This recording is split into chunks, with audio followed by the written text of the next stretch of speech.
पुलवामा के बाद पहलगाम में हुए सबसे बड़े आतंकी हमले में 27 पर्यटकों की हुई मौत। गृह मंत्री अमित शाह ने मृतकों को दी श्रद्धांजलि। लश्कर ए तैयबा के विंग द रेजिस्टेंस फ्रंट ने ली हमले की जिम्मेदारी।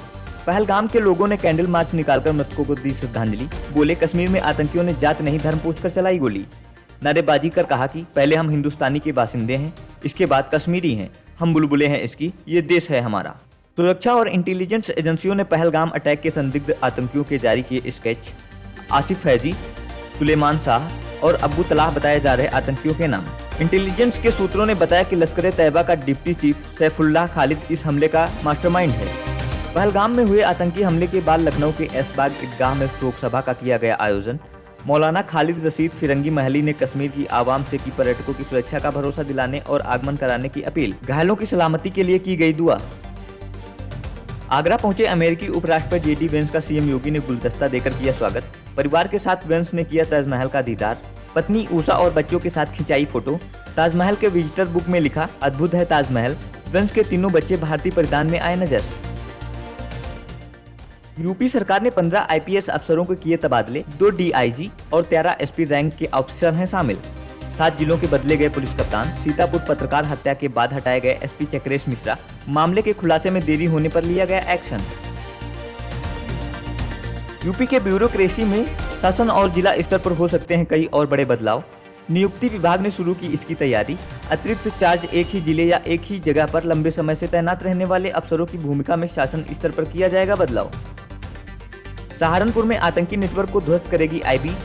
इंटेलिजेंस ब्यूरो का 4.5 बीघा जमीन में बनेगा स्थायी कार्यालय। आवास विकास ने ट्रांसफर की जमीन। आईबी की मजबूत मौजूदगी से आतंकियों को लग सकता है बड़ा झटका।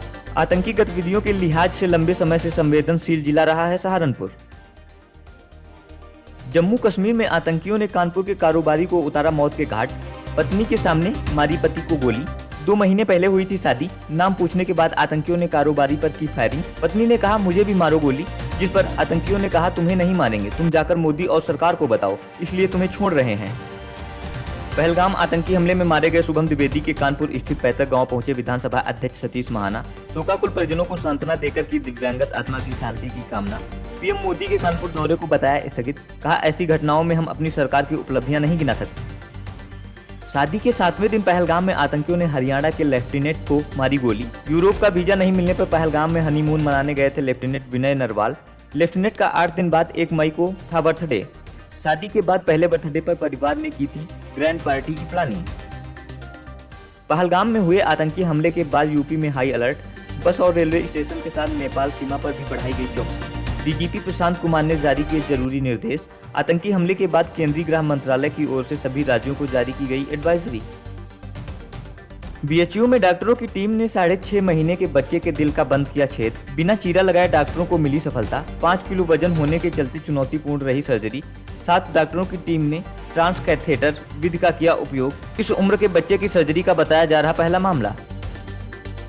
आलमबाग के केसरी खेड़ा में आग से राख हुई 100 से ज्यादा झोपड़ियां। आग बुझाने में लगा 5 घंटे से ज्यादा का समय। दमकल की 15 गाड़ियों ने की कड़ी मशक्कत। आग लगने का कारण बताया जा रहा शॉर्ट सर्किट।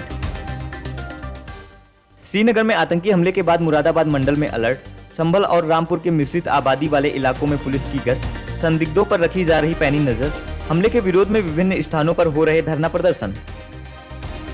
पहलगाम में आतंकी हमले के बीच बरेली में आईएमसी नेता मोइन सिद्दीकी ने उगला जहर। मोइन सिद्दीकी ने हिंदुओं का सिर तन से जुदा करने की दी धमकी। कहा, सरकार बदलने पर किसी भी घर में नहीं बचेगा हिंदू। संभल हिंसा में पुलिस ने मुल्ला अफरोज गुलाम और वारिस के खिलाफ दाखिल की चार्जशीट। इसमें शरीफ साठा को भी बनाया गया आरोपी। हिंसा के दौरान शरीफ साठा के कहने पर उसके 3 साथियों ने गोली चलाकर की थी 5 लोगों की हत्या। नेपाल के पीएम केपी शर्मा ओली ने किया ट्वीट। प्रधानमंत्री मोदी से बात कर पहलगाम आतंकी हमले में मारे गए लोगों की प्रति व्यक्त की शोक संवेदना। साथ ही लिखा कि नेपाली नागरिकों की मौत पर उनकी हार्दिक संवेदना के लिए आभारी हूं। पहलगाम में हुए आतंकी हमले से फिल्मी जगत में आक्रोश। फिल्म अभिनेता अमिताभ बच्चन, अजय देवगन से लेकर कमल हसन समेत कई बॉलीवुड हस्तियों ने जताई नाराजगी। संजय दत्त ने पीएम मोदी को टैग कर किया पोस्ट। लिखा, अब हम चुप नहीं रहेंगे और ना ही इसे माफ किया जाएगा। वहीं अमिताभ बच्चन की एक पोस्ट बनी मजाक का मुद्दा।